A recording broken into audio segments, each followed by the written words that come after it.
Hello friends, स्वागत है आपका मेरे इस YouTube चैनल में जिसका नाम है हिरेन सर। आज हम डिस्कस करने वाले हैं जर्नल चैप्टर में इलस्ट्रेशन नंबर 5। तो जब आप जर्नल का फॉर्मेट बनाओ तो आपको ये ध्यान रखना है कि आप जो ईयर लिखो वो क्वेश्चन में गिवन होगा और मंथ भी। तो सबसे पहले आपको ईयर लिखना है और मंथ लिखना है, और उससे भी पहले ज़रूरी है कि आप किसकी बुक्स में जर्नल एंट्रीज करने वाले हो उसका हेडिंग देना है। तो यहाँ पे हम करने वाले जर्नल ऑफ रमेश। तो चलिए स्टार्ट करते हैं पहले ट्रांजैक्शन के साथ।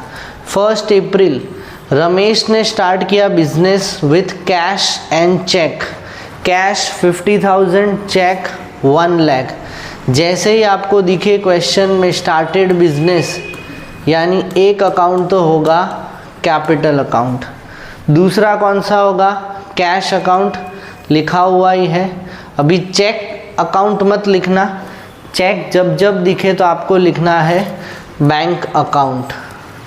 तो हमें 3 अकाउंट तो पता चल गए, पर अभी हमें सबसे पहले जर्नल एंट्री में ये पता करना है कौन से 2 अकाउंट डेबिट होंगे या कौन सा क्रेडिट होगा। ज़रूरी नहीं है कि हर बार अकाउंट डेबिट ही होंगे 2, कई बार 2 अकाउंट क्रेडिट भी हो सकते हैं, कई बार 1 अकाउंट डेबिट 1 अकाउंट क्रेडिट भी हो सकता है। तो चलिए शुरू करते हैं। सबसे पहला है cash. Cash comes into the business. क्यों? क्योंकि रमेश ने बिजनेस स्टार्ट किया है तो उसने बिजनेस को दिया।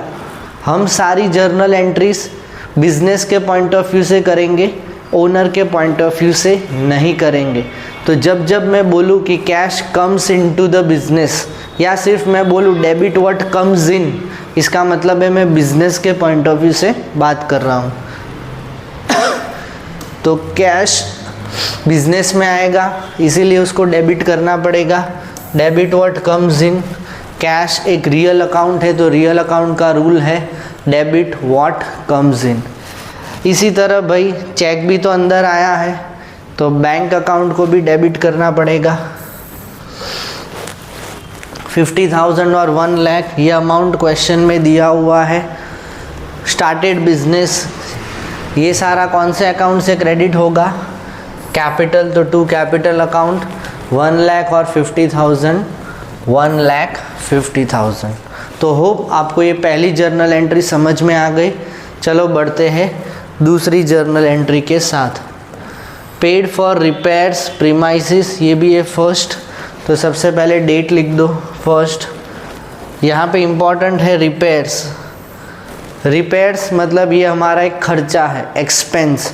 जब भी एक्सपेंस आता है तो एक ही अकाउंट होता है nominal, debit all expenses and losses. तो डेबिट कर दो रिपेयर्स को। नेक्स्ट पेड वर्ड है।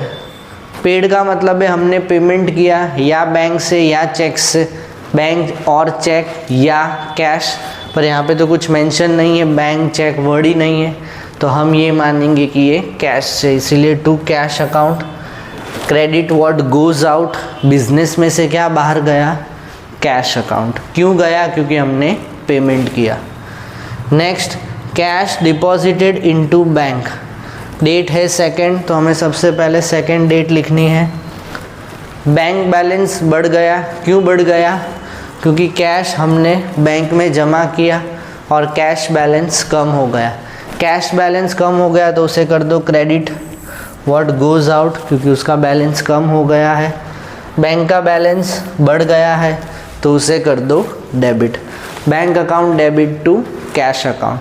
जब जब बैंक और कैश, जो हम कैश बुक में पढ़ेंगे वैसे तो एक ही ट्रांजैक्शन में बैंक और कैश होता है तो उसे कॉन्ट्रा कहते हैं, पर यहाँ पे आप इतना ही ध्यान रखो कि जब कैश अकाउंट कम होता है तो उसे लिखना है क्रेडिट, और जब बैंक का अकाउंट बढ़ता है तो उसे लिखना है डेबिट। तो ये 3 जर्नल एंट्रीज में होप आपको कोई डाउट नहीं होगा। Next 3rd date bought goods.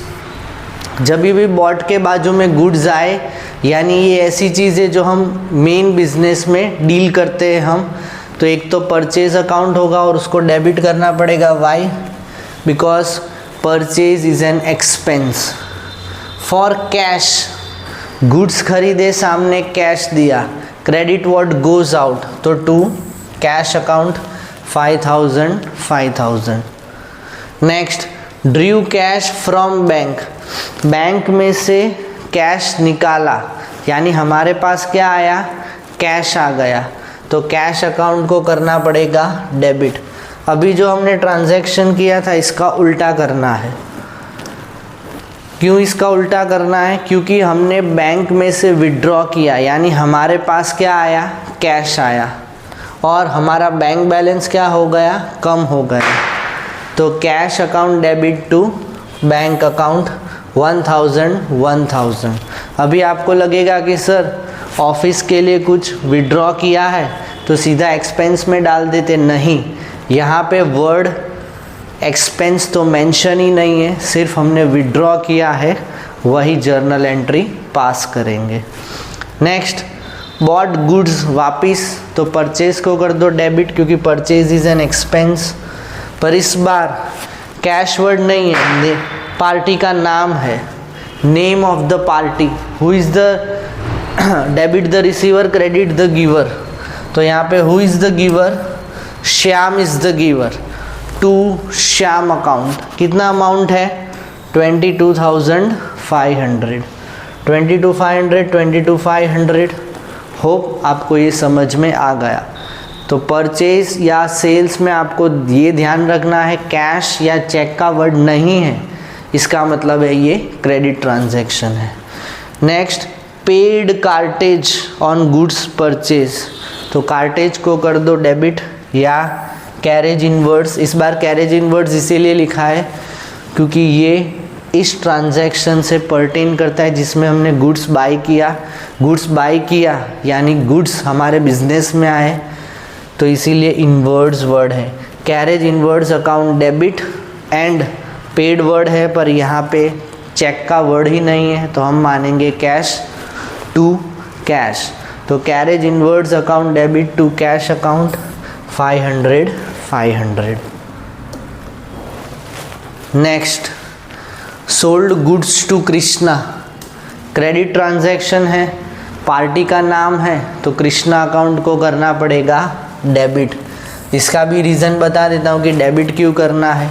Sold the goods, हमने उसे गुड्स दिए, who is the receiver, debit the receiver, भाई कृष्णा अकाउंट इज को करना पड़ेगा debit because he is the receiver of the goods which we sold. हमने जो गुड्स बेचे वो किसके पास है, कृष्णा के पास। पार्टी का नाम मेंशन है, इसका मतलब ये कैश ट्रांजैक्शन तो नहीं है क्योंकि कैश या चेक वर्ड भी तो नहीं है। अगर कैश या चेक होता और पार्टी का नाम होता तो हम इसे कैश ट्रांजैक्शन मानते। सोल्ड, अगर परचेज को किया है डेबिट तो सेल्स को करना पड़ेगा credit because sales is a revenue account. तो Krishna to sales 15,000। Received from Krishna on account, Krishna के पास से हमने रिसीव किया है, कितना, 10,000 रिसीव कर लिया, 15 में से 10 यानी याद रखना 5,000 पेंडिंग है। तो कैश हमारे पास आया, डेबिट व्हाट कम्स इन, तो cash comes into the business. Who is the giver, भाई Krishna is the giver. Person account, natural living person है तो personal account, debit the receiver, credit the giver. तो Krishna is the giver, 10,000। Next, paid to Shyam by cheque, भाई हमने check पे किया है किसको, श्याम को। तो who is the receiver, Shyam, तो श्याम अकाउंट डेबिट एंड क्या पे किया है, चेक, तो इस बार कैश वर्ड नहीं आएगा, चेक, तो टू बैंक अकाउंट 22,500।